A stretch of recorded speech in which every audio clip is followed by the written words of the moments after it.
nós estamos iniciando uma aula sobre o tema Direito e Moral, com foco na análise de dois autores considerados clássicos no campo da filosofia. Um deles é o pensador Immanuel Kant e o outro é o famoso jurista Hans Kelsen.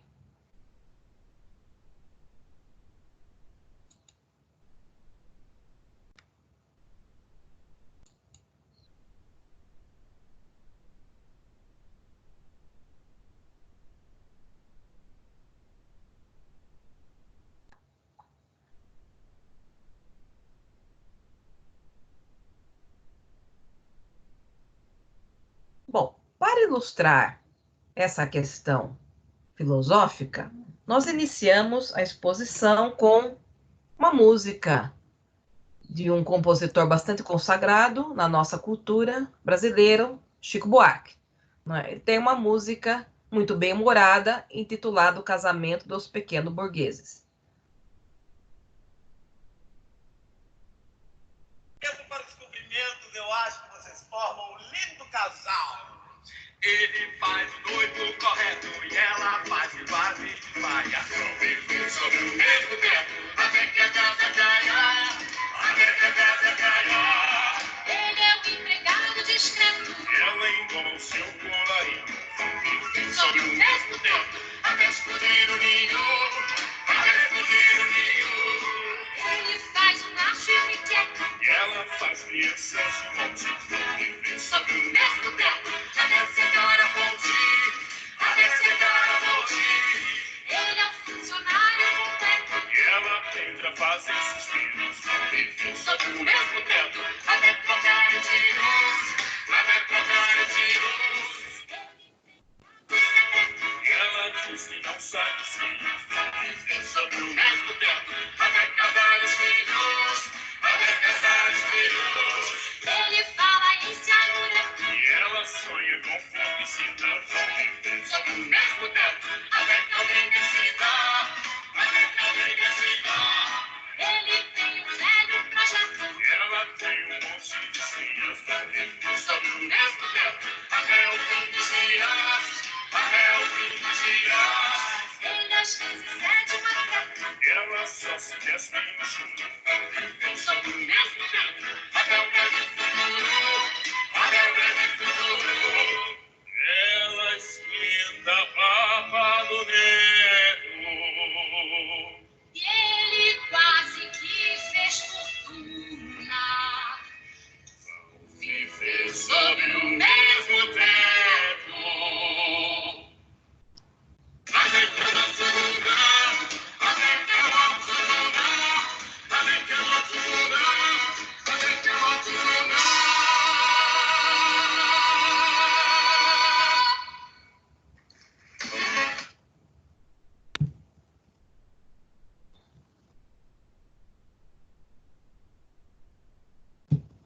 Bom, essa música, ela apresenta uma linguagem poética muito bem humorada, que faz uma análise, por assim dizer, realista da instituição, né, do casamento, procurando mostrar como a proximidade física, né, de alguma maneira presente na expressão vão viver sob o mesmo teto, ao mesmo tempo bastante associada a uma diversidade, a diferenças, né, pessoais. Então, essa música, ela apresenta uma visão contraposta àquela ideia tradicional, idealista, do casamento baseado na figura das almas gêmeas, das almas idênticas. Para complementar essa introdução, eu trago aqui uma fotografia de um quadro bastante famoso. Ele é de autoria de um pintor espanhol chamado Diego Velázquez. Esse quadro, As Meninas, ele está exposto no Museu do Prado. Tá? E é um quadro bastante visitado, que tem muita fama, quase semelhante à fama da Mona Lisa no Museu do Louvre. Né? Muitos grupos de estudo, grupos com guias, aulas que são dadas, né, de forma próxima a este quadro. Não é? Se vocês observarem, eu tenho uma menina aí no centro dele, né? Essa menina, ela está bem vestida, aparenta ter roupas sofisticadas. E nessa mesma sala do museu, existe um retrato desta menina, que também foi feito pelo Velázquez. E o que nós observamos? Nesse quadro, ele apresenta uma narrativa pictórica que funciona como uma espécie de meta-narrativa, não é? Porque ele retrata o ato de pintar o outro quadro. É como se ele mostrasse os bastidores daquele quadro. Nós nos sentimos atrás do espelho, parece que eles estão olhando no espelho, né? Embora o espelho apareça ali diretamente no centro e ele projeta supostamente os pais da princesa. Essa menina é uma princesa. E esse quadro dela também está presente no museu. A representa de forma bastante perfeita, ela tem bochechas rosadas, parece uma boneca de louça, né? E quando nós comparamos os dois quadros, o que nós observamos? Que aquele quadro não chama muita atenção, o quadro dela. Mas esse quadro, sim, tem sido objeto de vários estudos, inclusive no campo filosófico, né? E ele apresenta um cenário de complexidade, não é? Porque ao retratar os bastidores, não é, do ato de se retratar a princesa, nós observamos uma diversidade aí de universos humanos muito mais ampla do que presente no quadro, onde somente o rosto e o busto dela é retratado. Nós temos a figura do pintor, que é o próprio Velázquez, nós temos a figura de alguns empregados, né, que estão aí ao lado dela, temos um animal, um cachorro, temos uma figura religiosa. Então, o quadro acentua as diferenças, ele não mostra o mundo ideal de formas perfeitas, né? Porque provavelmente nem a princesa teria essas formas. Então, de forma, a meu ver, parecida com a música do Chico, nós temos aqui, né, uma apresentação que tenta acentuar as diferenças que existem entre os segmentos sociais, né? O Chico falando da instituição do casamento, que é uma instituição também passível de muitas idealizações, basta olhar o Facebook, né?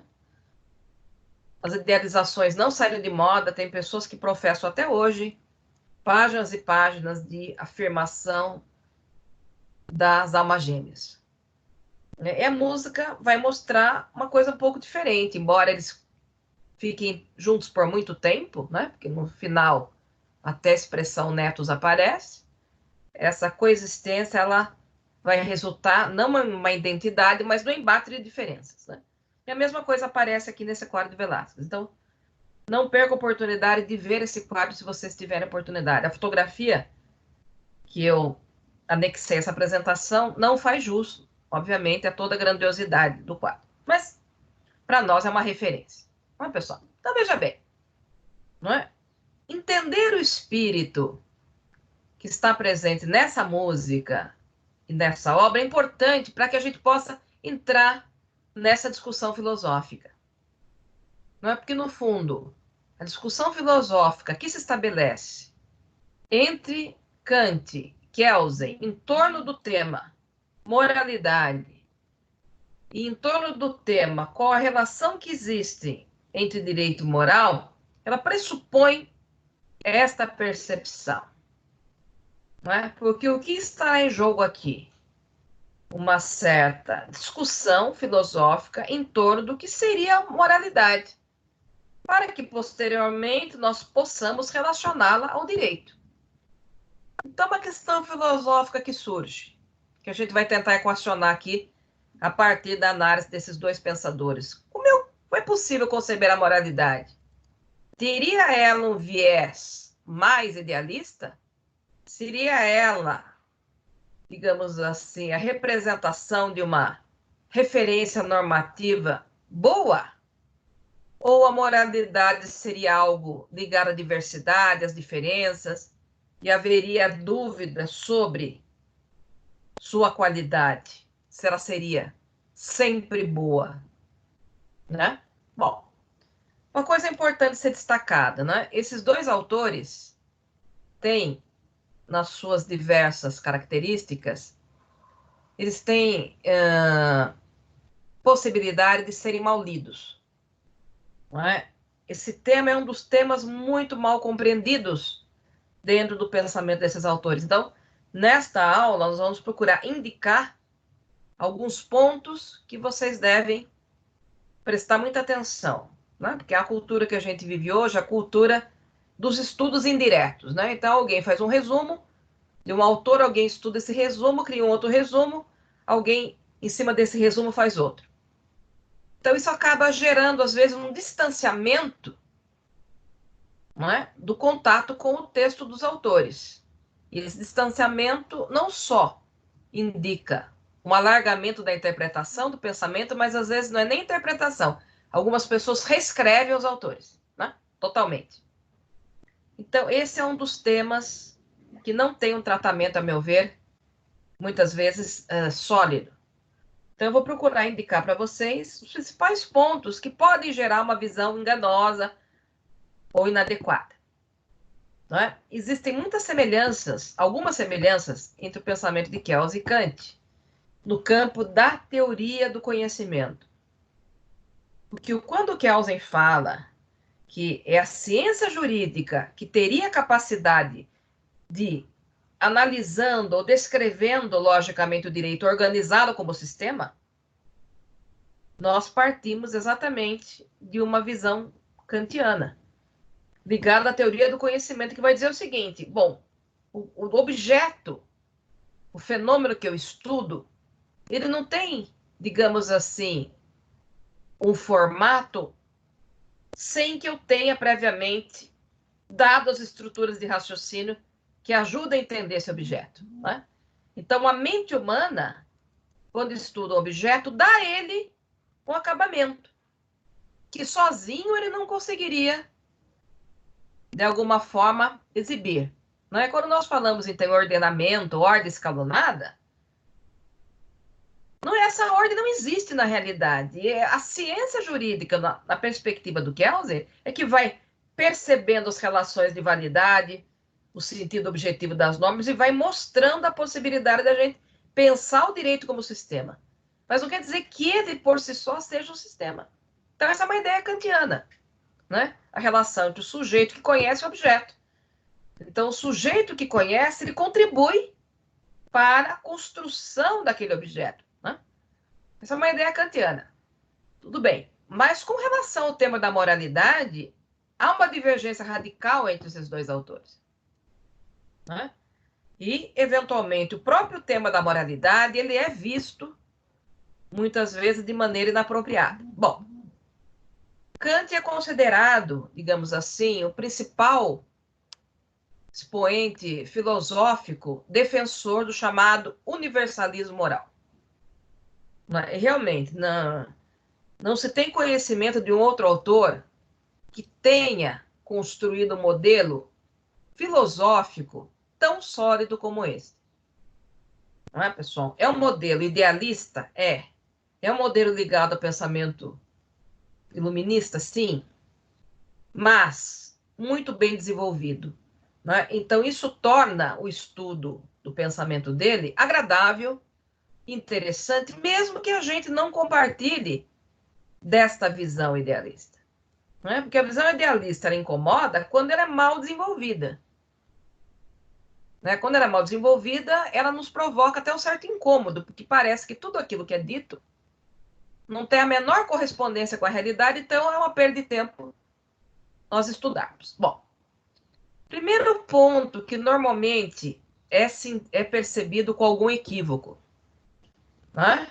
Em torno do pensamento do Kant. Eu vou começar pelo Kant e depois eu vou falar do Kelsen, porque o Kelsen faz uma crítica ao Kant. Então, é preciso partir da análise crítica para que depois nós possamos, então, chegar, né, a uma compreensão mais didática. Veja, muita gente pensa que o Kant está localizando o tema da moralidade na realidade social. Então, muita gente entende que ele está dizendo, olha, naquela música do Chico Buarque, aquele casal, ou no quadro do Velázquez, aquele staff da realeza, todos eles teriam, né, os mesmos valores morais. Então, essa é uma visão equivocada, porque era muito simples, ela é simplória, né? Será que ele seria tão ingênuo de falar uma coisa tão, a meu ver, inconsistente? Porque basta olhar para aquele quadro e eu percebo as diferenças. Basta olhar para a música do Chico e entender a sua mensagem que eu percebo as diferenças daquele casal. Primeiro ponto, não é disto que o Kant está falando. A moralidade universal é pensada do ponto de vista filosófico no mundo que ele chama racional. Então, na perspectiva kantiana, existem dois mundos possíveis que nós pertencemos. Nós temos esse mundo aqui, que é o mundo dos fenômenos, é o mundo empírico, é o mundo onde está o quadro do Velázquez, é o mundo onde está a música do Chico. E nesse mundo, Kant admite, nós não somos idênticos, nós não somos universais, nós não somos bons, nós somos egoístas, nós somos vulneráveis, nós somos, às vezes, mentirosos, nós somos imperfeitos. Mas, Kant vai dizer, filosoficamente, é possível pressupor a existência de um outro mundo, que é o mundo da racionalidade. E neste mundo, sim, nós somos racionais, nós somos livres e nós somos seres morais. E a ideia de moralidade universal está associada à ideia de autonomia da vontade, portanto, à ideia de liberdade. Então, as máximas morais universais, elas são algo que advém da nossa autonomia da vontade. Elas vêm de dentro para fora, não de fora para dentro. Né? E ele vai defender, digamos assim, uma noção bastante idealista de moralidade. A moral representa a boa vontade, aquilo que é bom em si mesmo. Né? E daí surge aquela máxima do imperativo categórico. Cada um de nós tem a possibilidade de formular, levando em conta não só aquilo que é bom, seria bom para mim, mas toda a humanidade. E tudo aquilo que está no mundo dos fenômenos, os interesses, o egoísmo, os medos, seriam algo totalmente, seriam elementos dominados ou deixados de lado por essa boa vontade. Então, quando eu penso na máxima moral, eu não posso estar vinculado ao medo, ao interesse, à vontade de aparecer, mas em si, pensando naquilo que é bom em si mesmo, não visando uma certa finalidade utilitária. Por que o pensamento do Kant é muito bem construído? Porque ele faz essa diferença. Então, se vocês afirmarem, mas o ser humano é egoísta, ele não nega isso. Mas ele está dizendo, existe esta qualidade racional que vai distinguir o homem dos demais seres, dos demais animais, que dá a ele essa prerrogativa. Não é? E esta moralidade, ela não pode ser conhecida. Ela tem que ser pressuposta. Não é? Então, é um pensamento muito bem estruturado, porque é um idealismo que consegue sair da realidade. Porque quando você tenta projetar o idealismo na realidade, aí é facilmente, digamos, óbvio a gente mostrar as suas deficiências. Mas o Kant não está pensando na realidade, ele está pensando na possibilidade do homem um dia conseguir, né, pôr esse lado emocional, esse lado racional, desculpa, o emocional que está no mundo dos fenômenos, esse lado racional, que não é racionalidade psicológica, é filosófica, entenda-se bem, e vai conseguir, né, se libertar de tudo aquilo que a realidade traz de ruim. Né? Então, é um pensamento bonito, porque como ele é muito bem construído, quando você lê, aquilo não parece um filme hollywoodiano de happy end. Aparece como possibilidade mesmo, né, de transformação pela razão filosófica. Então, vale a pena ler o Kant, o livro que eu indico Se alguém tiver interesse, é o livro A Fundamentação para a Metafísica dos Costumes. No e-book que eu indiquei para vocês, no capítulo 2, eu faço um estudo mais alargado do Kant em torno dessa obra. Aqui eu destaquei alguns pontos centrais, porque o Kelsen, no capítulo 2 da Teoria Pura, vai dialogar o tempo todo com Kant, mas ele não chega a expor o pensamento do Kant com didatismo, porque ele pressupõe que, de alguma maneira, o leitor já conheça as ideias gerais. Então, eu recomendo que vocês leiam o capítulo 2 do e-book. Eu trato do tema direito moral e nós fazemos uma complementação para que a crítica de Kelsen a Kant fique um pouco mais didática, um pouco mais compreendida, né? Bom, então esse é um ponto. Qual seria a crítica feita por Kelsen a Kant? Em primeiro lugar, né, Kelsen está preocupado com o conhecimento científico, né? Então ele diz: se eu não posso conhecer essa racionalidade, se eu não posso conhecer essa moral universal, então ela não faz sentido. Então ele desloca o estudo da moralidade para o campo social, para o campo empírico, aquele que Kant deixa de lado, não é? E vai dizer o seguinte, né? Como nós podemos relacionar as noções de direito e moral? Vai dizer Kelsen, né? Nós podemos relacionar esses dois conjuntos normativos a partir, né, da verificação de que a moral seria, por assim dizer, um conjunto de regras, né?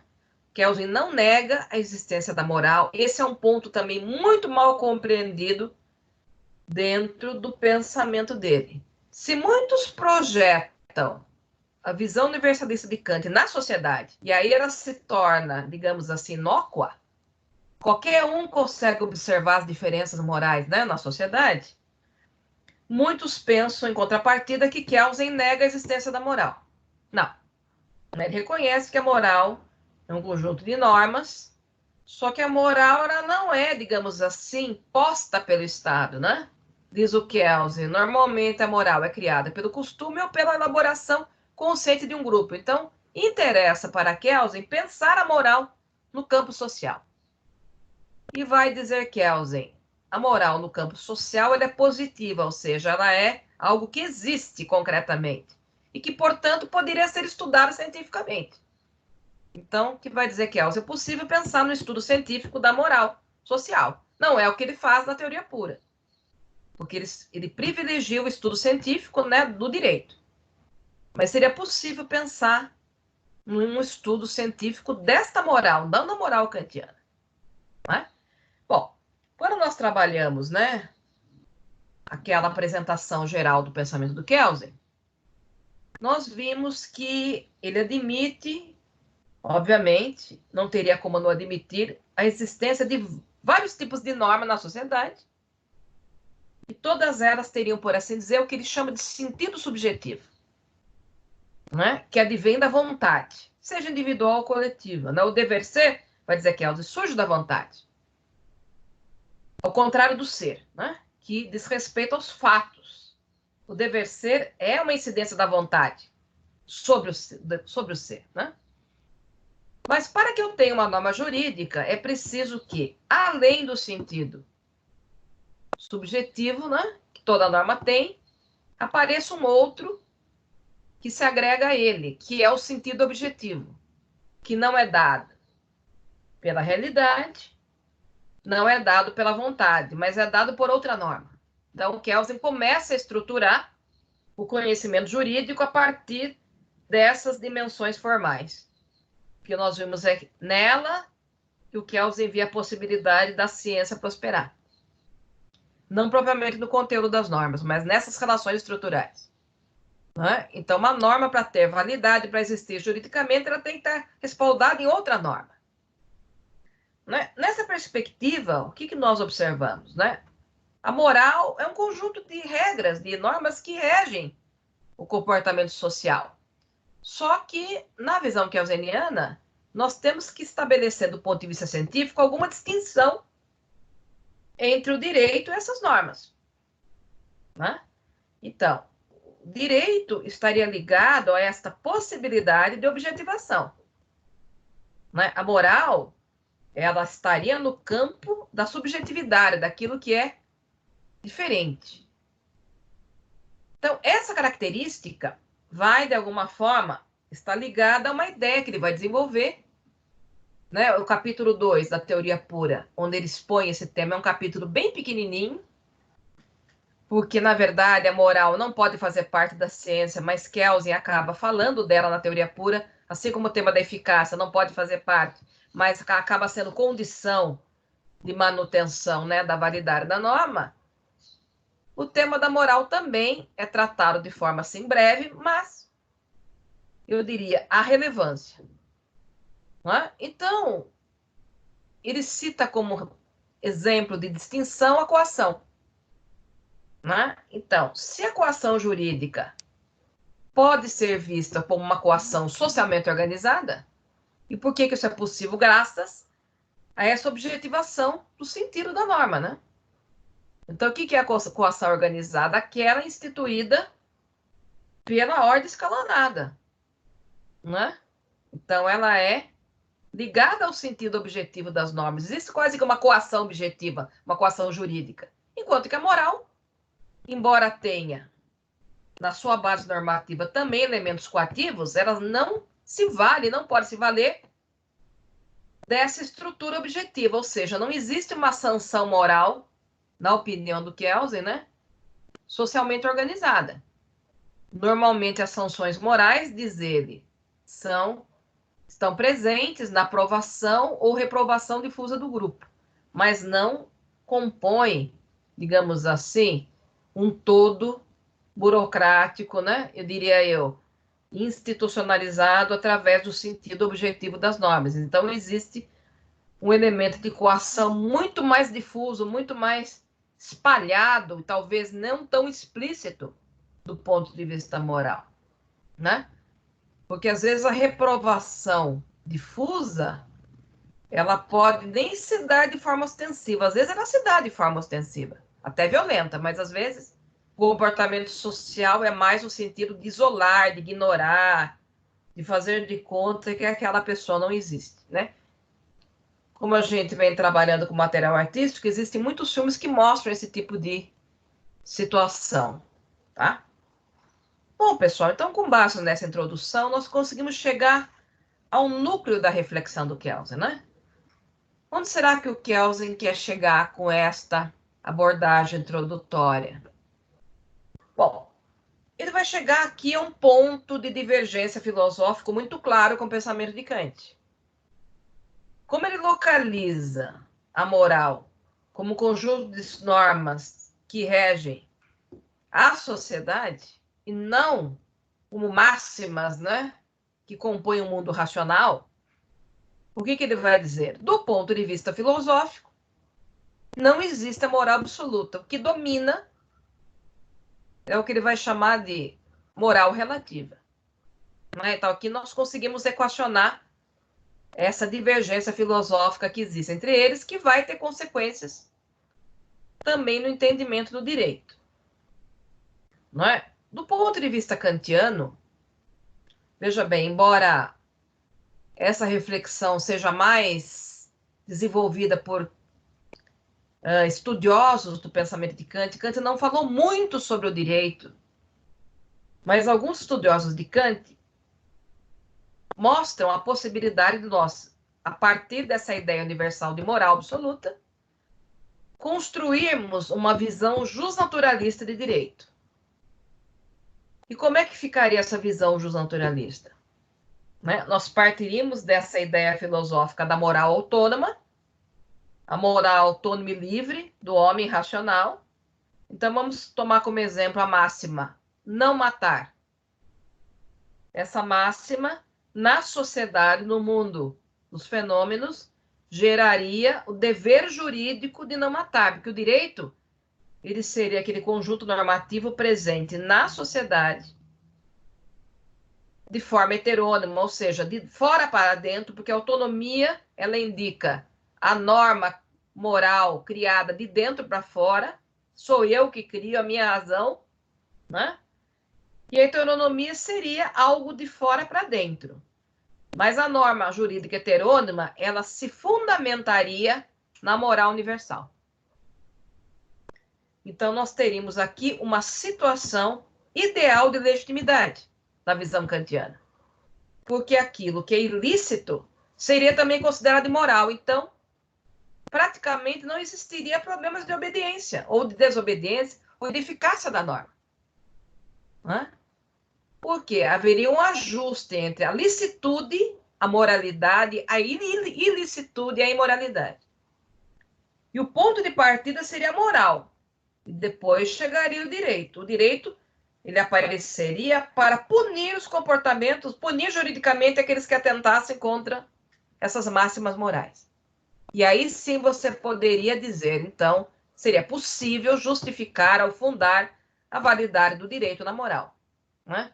Então, muitos entendem, nos slides no final, eu tenho tudo isso explicado. Aqui, como os slides são muito grandes, eu resolvi não passar tudo, mas no final da apresentação vocês vão ver esses elementos destacados. Né? Então, haveria um ajuste entre a legal e o moral, entre o ilegal e o moral. Como disse, é uma construção filosófica. Ele não está propriamente olhando a realidade dos fatos e vendo efetivamente o que domina. Ele está construindo um modelo, né? Um modelo bastante inspirado pelos ideais iluministas. Né? Voltando agora ao Kelsen, né? Como ele pressupõe que nós devemos analisar a moral não no campo social, não no campo, desculpa, racional, mas no campo social, e que essa moral no campo social ela é diversa, ela é relativa.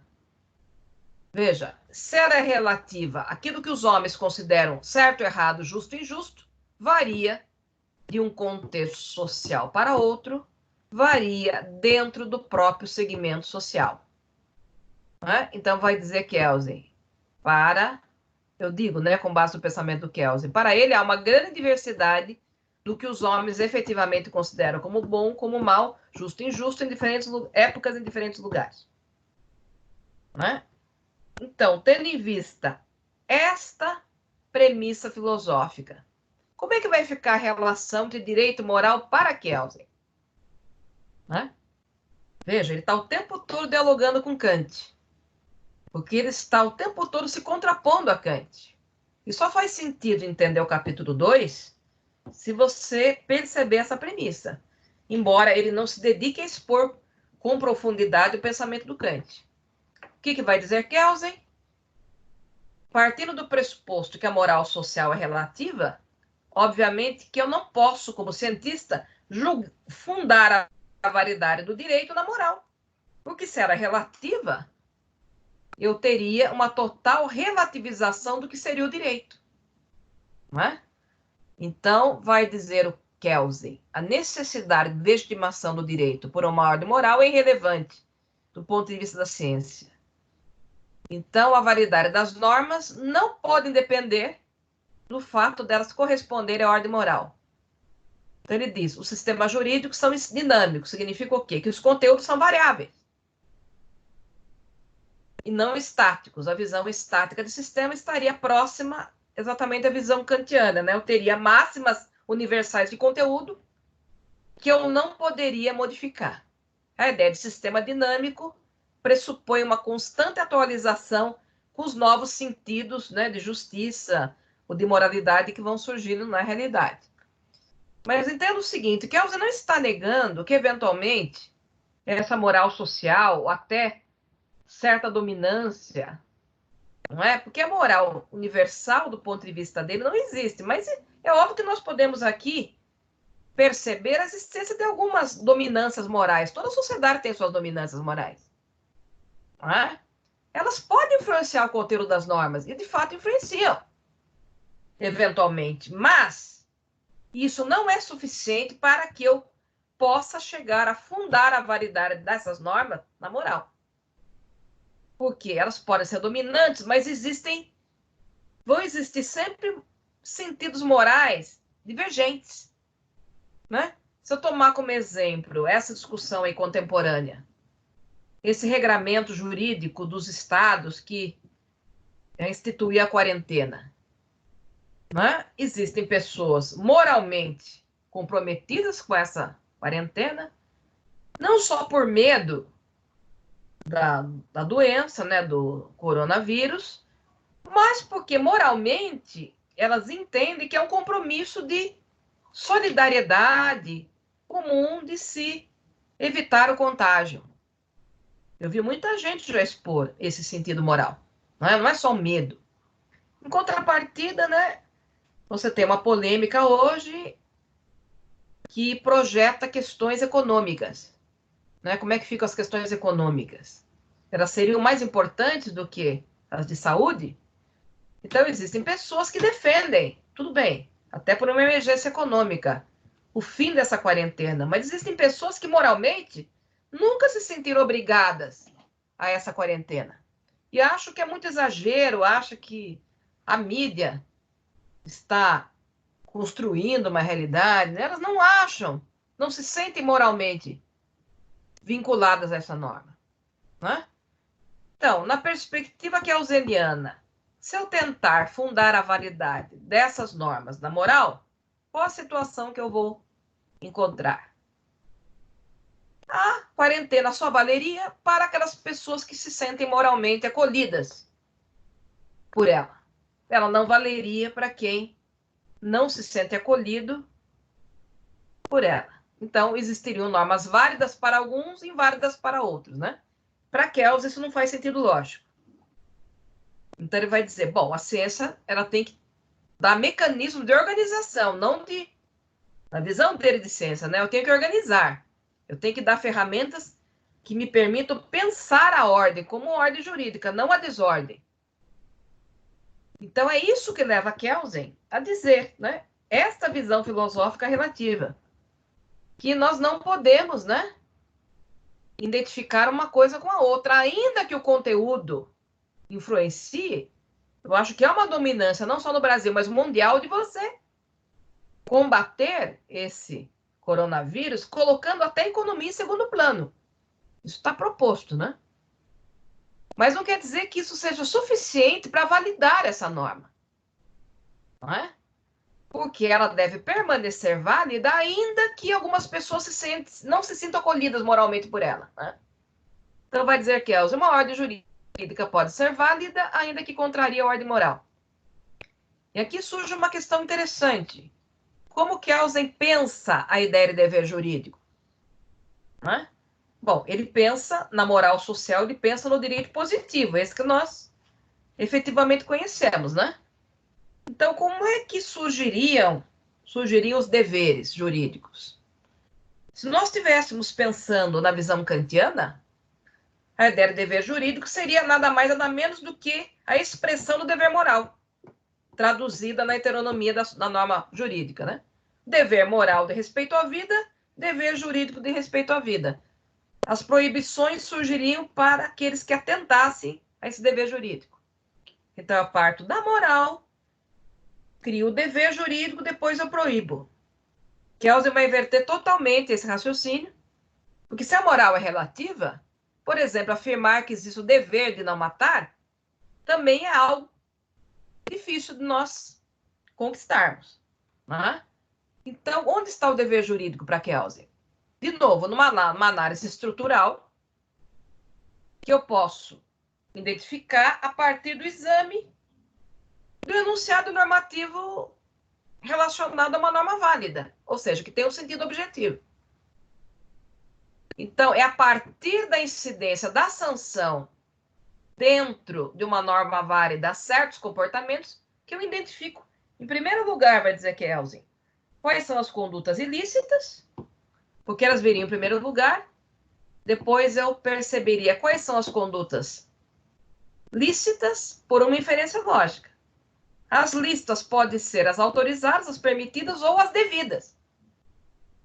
Não é? Então, ele inverte totalmente o raciocínio. Eu só sei o que é ilícito a partir da norma. Para Kant, eu sei o que é ilícito a partir do dever moral, que cria o dever jurídico e que impõe sanções a esse dever jurídico. Se eu perguntasse a vocês, por que existiria no Brasil o dever jurídico de não matar? Numa postura kantiana, porque existe o dever universal racional de respeito à vida, de não matar, né? E aí nós teríamos, então, o dever jurídico de não matar, instituído pelo direito, e as proibições de matar alguém. No caso de Kelsen, raciocina exatamente o inverso, não é? Matar alguém é conteúdo de um dever jurídico, por quê?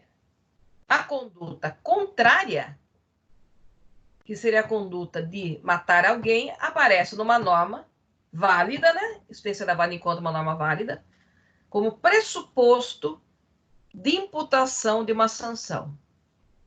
Então, vai dizer Kelsen, a conduta devida é a conduta contrária à conduta proibida, do ponto de vista lógico.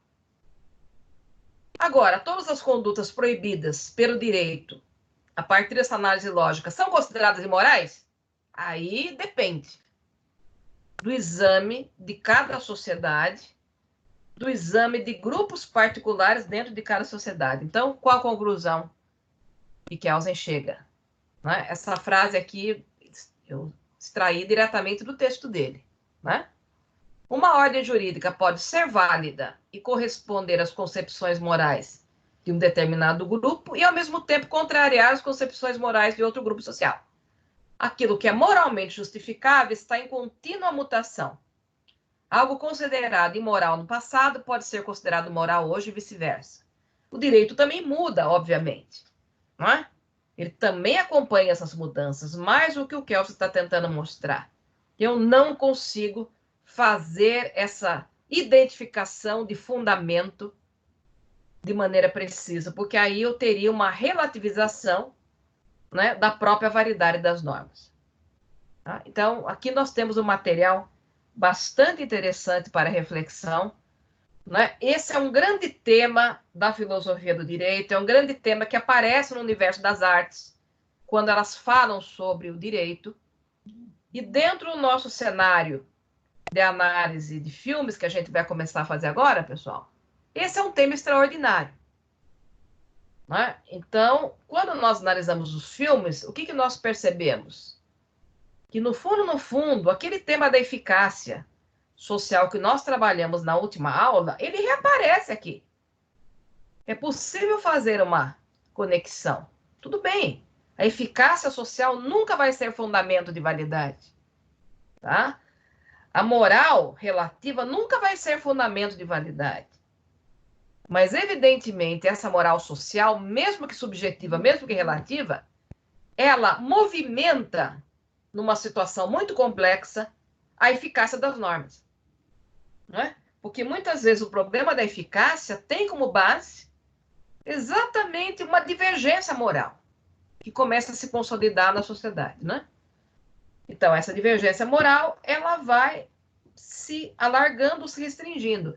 Se ela for muito forte, mesmo que não seja universal, mas se ela for muito majoritária, ela pode sim comprometer a eficácia global do sistema. Muito interessante, porque a moralidade é algo que você modifica a todo momento. Você modifica pela cultura, você modifica pelo pronunciamento de um presidente. Né? Então, essa moral social, ela não tem a rigidez, ela não é boa em si mesma, como na visão kantiana. Ela está sujeita à comunicação social, a comunicação de massa, ela vai se moldando por esse mecanismo complexo, né? Mas ela, a meu ver, ela faz parte do universo da eficácia das normas, porque o primeiro passo que você dá para fragilizar, né, o cumprimento das regras, tanto pelo cidadão como pela própria autoridade, é você criar, né, você esfacelar a obrigatoriedade moral dessas regras. Esse é o primeiro passo. Né? Uma certa identidade, mesmo que nunca absoluta, ela vai facilitar que exista essa eficácia global, que não precisa ser absoluta, mas ela tem que ser mínima, né? Ela tem que ser global. Então, esse é um tema muito interessante. Né? Para leitura, para estudo desse tema, nós recomendamos, obviamente, né, o livro Teoria Pura do Direito, capítulo 2, Mas lembrando que sempre é necessário integrar todos os temas de Kelsen, a apresentação geral que ele faz da sua metodologia da pureza, né? Para que a gente não caia em certas leituras, como eu disse, equivocadas. Então, o capítulo 2 é um capítulo muito pequeno, modesto, mas que traz grandes questões. Bom, a segunda obra que a gente indica é o livro do Kant, A Fundamentação para a Metafísica dos Costumes, onde ele trata especificamente do tema da moralidade racional, universal e da liberdade. Né? Vale a pena ler. O e-book que eu desenvolvi, ele vai contrapor esses dois autores, outros pensadores, mas vai proceder à análise de alguns filmes onde eu procuro localizar esses temas, mostrando que os filmes não são apenas exemplos, mas eles nos permitem até o alargamento dessa temática e a compreensão mais profunda, porque eles vão integrar, além do raciocínio lógico necessário para entender essas teorias, a compreensão através da sensibilidade, através da vivência daqueles conflitos humanos. Então, nós deixamos aqui uma questão, né, extremamente interessante para os alunos explorarem. Né? Há um filme muito conhecido do Alfred Hitchcock, que é um autor clássico de cinema. Ele dirigiu um filme chamado Festim Diabólico. É um filme bastante curto, ele tem 1h30 de duração, e o tema da moralidade aparece explicitamente nesse filme. Né? Então, eu indico como exercício possível, né, que se veja esse filme, né, se localize esse filme, ele deve estar disponível em alguma dessas plataformas, né, virtuais. Eu me lembro de ter visto esse filme na plataforma Now, na seção de clássicos, e que a gente recomenda aqui, se busque dentro do filme, a temática da moralidade ela é explícita, se busque dentro desse filme essa análise ou essa contraposição filosófica, como é que ela aparece no filme. É um dos filmes mais didáticos que eu conheço para estudar esse tema. Festim Diabólico, do Alfred Hitchcock. Então, nós deixamos aqui essa questão, né, como tarefa para que o raciocínio seja expandido. O nosso curso pressupõe não apenas assimilação teórica, mas uma assimilação teórica depois que se desenvolve a partir da análise de obras de arte, tomamos o cinema como referência, que vão nos permitir exercitar o raciocínio usando essas teorias, mas ao mesmo tempo analisando essas obras artísticas. Né? Então é nesse diálogo que o raciocínio do aluno ele vai ser potencializado de uma maneira assim extremamente interessante. Então esse é um grande tema, essa discussão filosófica ela permanece aberta. Eu só lembro o seguinte, mesmo quando a gente identifica numa obra, é inevitável que socorra muito mais do pensamento do Kelsen do que do Kant.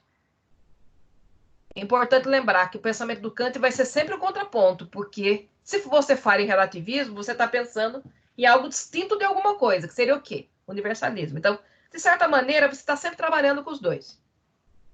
E se você parte da afirmação do universalismo,